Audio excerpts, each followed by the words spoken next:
So let's see if your homeschooler is really understanding math.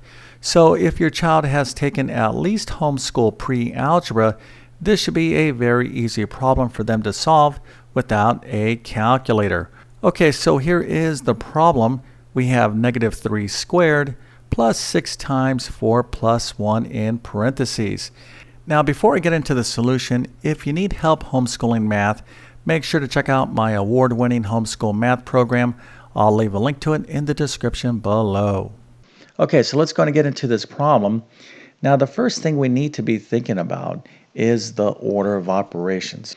Now in mathematics, things like addition, subtraction, multiplication, division, and powers, these are mathematical operations. Okay, these are mathematical operators, and we need to know what is the correct order to do a problem, because depending on what order you take, you're going to generate different values. Now, of course, there's only one correct order, so the correct order to take is defined by the order of operations, which is kind of indicated by this nice acronym. And this little phrase right here is called PEMDAS, right? PEMDAS, and these letters, of course, stand for something. This is a checklist we're going to follow, and we're going to follow it from left to right. Now, I'm going to explain this PEMDAS here real quick here in a second, but I want to give you a nice, lovely memory aid that goes along with this, and that is, please excuse my dear Aunt Sally. Once again, please excuse my dear Aunt Sally. People have been saying this for decades. Probably my great-grandparents way back in the 1920s and 30s were saying this. I don't know what Aunt Sally did, but we thank Aunt Sally for her awesome little phrase. But anyways, that's how you can remember PEMDAS. Now, let's go ahead and get into the order of operations. So the P here stands for parentheses. So we're going to do parentheses first. Obviously, we have some parentheses in our problem, but this P is also these type of things like brackets and these type of brackets like this. Really, it's technically grouping symbols. Okay, so anytime you see grouping symbols, we're going to go to those first. Now, sometimes you have a problem where you have parentheses inside parentheses or parentheses inside brackets. So the way this works, you're going to go to the innermost parentheses, finish that, and just kind of work your way out from there. Okay, so that's what the P stands for. And now let's move on to E. So E is effectively like powers. Okay, so you can think of that as powers. And somebody might be saying, well, if it's powers, why don't they put another P here? Well, it would be kind of confusing. Real quick, when you have a power, there's actually two components that make up the power. This little number in the top right is called the exponent, and this big number down here is called the base. Okay, the entire thing is a power. So this is 2 to the third power. Again, this little number up here is the exponent. So E really stands for exponents, but that's what it means. It means, hey, do powers.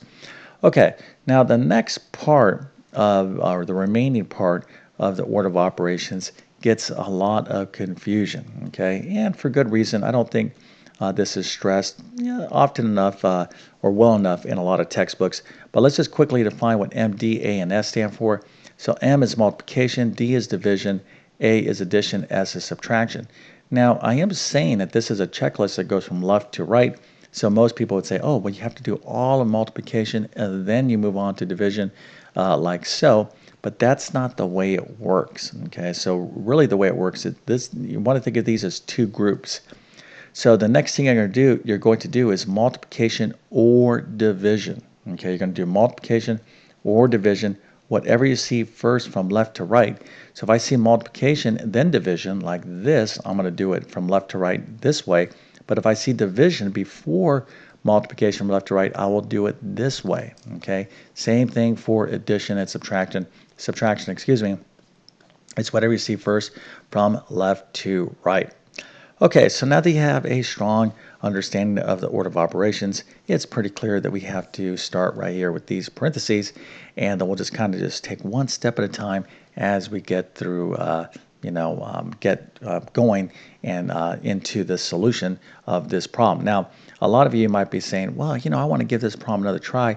That's fantastic. If there was something that was confusing you, you should try this problem and not wait for me to show you what to do. Okay, so let's go ahead and get into it right now.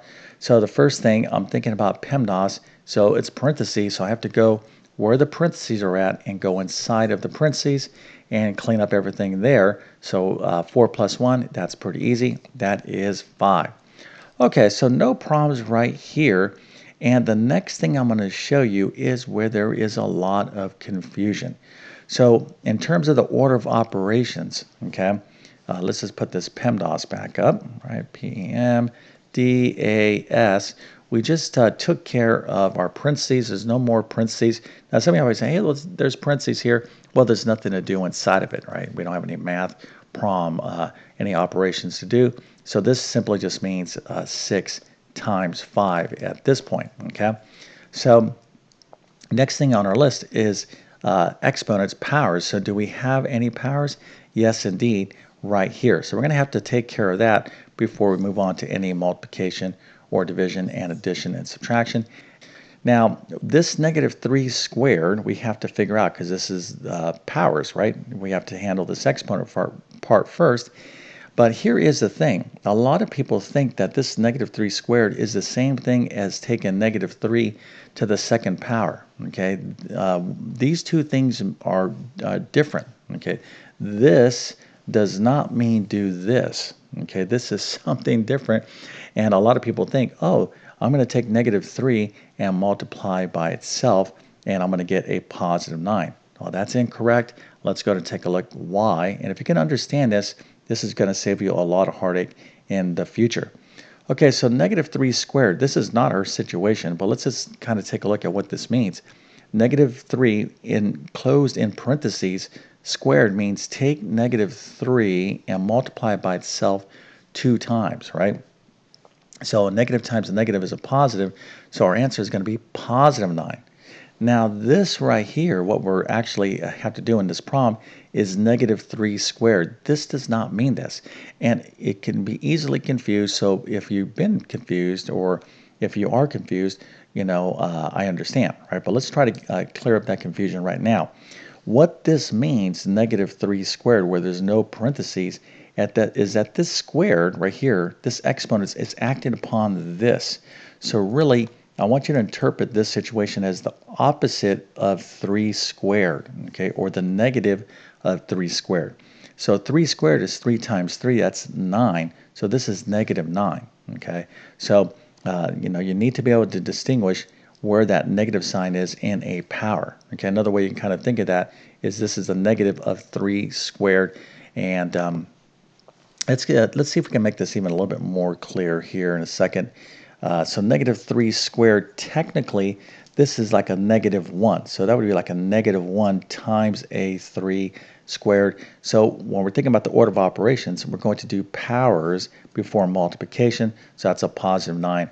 So again, this is going to be a -9, all right? So however you want to understand it, but you need to recognize the difference when you're faced with a situation like this. You're not going to interpret it as taking a power of this entire -3. Very, very common misunderstanding, and hopefully we kind of cleared up that confusion. All right, so the answer here is -9. All right, so now at this point, we're doing our PEMDAS. We're going to have to take care of power, so this -3 squared is -9, not +9.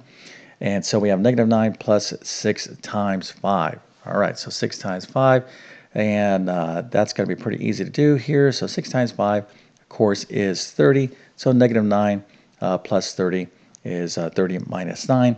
And, of course, the correct answer would be 21.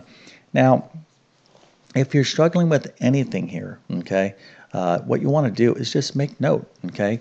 Like, okay, I don't understand this, I don't understand that, I don't understand this. Maybe it's powers, maybe it's positive, negative numbers, maybe it's something else, okay?